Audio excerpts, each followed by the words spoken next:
नमस्कार, आप देख रहे हैं खबर उत्तराखंड और मैं हूं आपके साथ विपाशा पाल। माउंट एवरेस्ट की चढ़ाई ना तो आसान है ना ही सस्ती। फिर भी सालों से यहाँ लोग पर्वतारोहण के लिए जा रहे हैं। इस दौरान ट्रैकिंग करने वालों को कई चुनौतियों का सामना करना पड़ता है। खराब मौसम, हिमस्खलन, खाने पीने की समस्या, बर्फ की वजह से शरीर का सुन्न हो जाना और टेढ़े मेढ़े रास्तों को पार करते हुए मंजिल तक पहुंचना आसान नहीं है। कई लोग बीच सफर में ही दम तोड़ देते हैं। किसी किसी को तो अंतिम संस्कार भी नसीब नहीं होता। आपको जानकर हैरानी होगी कि माउंट एवरेस्ट पर कम से कम 200 लाशें ऐसी हैं जो बरसों से वहां पड़ी हुई हैं। करीब 26,000 फीट की ऊंचाई पर मौत की वजह से उनके शव को नीचे लाकर या उसी जगह पर पूरे रीति रिवाज से उनका अंतिम संस्कार करना भी मुमकिन नहीं है। लिहाजा अब उनका इस्तेमाल लैंडमार्क के तौर पर किया जाता है। ये लाशें अब अन्य पर्वतारोहियों को रास्ता दिखाती हैं। हैरानी की बात तो ये है कि लगभग हर लाश को एक नाम दिया गया है और उन्हें बतौर लैंडमार्क मानकर ट्रैकर्स आगे का रास्ता पता लगाते हैं। भले ही ये लाशें बरसों से आखिरी रस्में पूरी होने का इंतजार कर रही हों, लेकिन अब ये लाशें नए मुसाफिरों को रास्ता दिखाने का काम करती हैं। तस्वीर में दिख रही ये लाश को ग्रीन बूट्स कहा जाता है। असल में ये लाश सेवांग पलजोर की है, जिसे एवरेस्ट पर चढ़ाई करने वाले मार्कर के तौर पर जाना जाता है।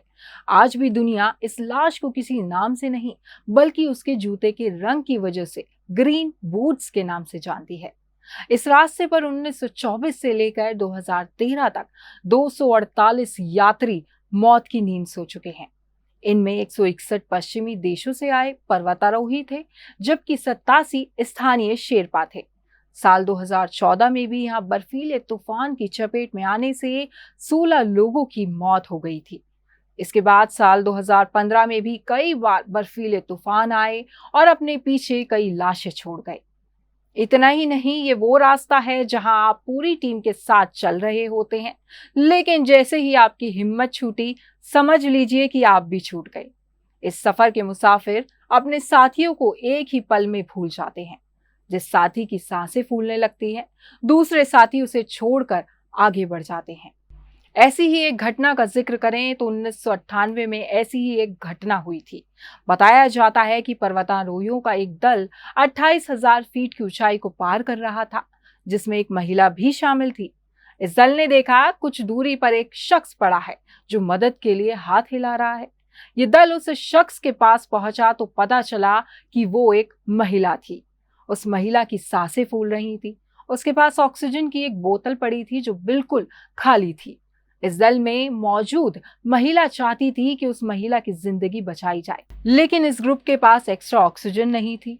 इसलिए उन्होंने तय किया कि अगर अपनी जान को खतरे में नहीं डालना है तो उस महिला को मरने के लिए छोड़कर आगे बढ़ा जाए। तड़पती हुई महिला को छोड़कर दल आगे बढ़ गया, लेकिन उस दल में मौजूद महिला इस गुनाह से बेचैन हो गई। बाद में उसने दुनिया के सामने पश्चाताप भी किया।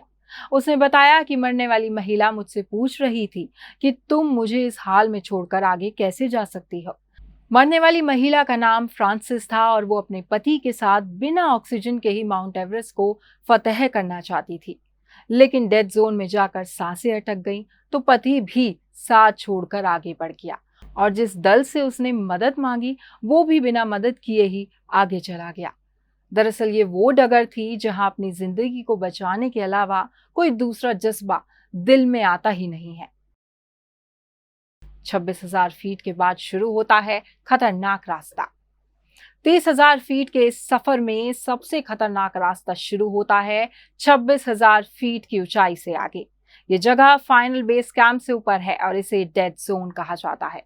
ये वो इलाका है जहां ऑक्सीजन बिल्कुल नहीं है।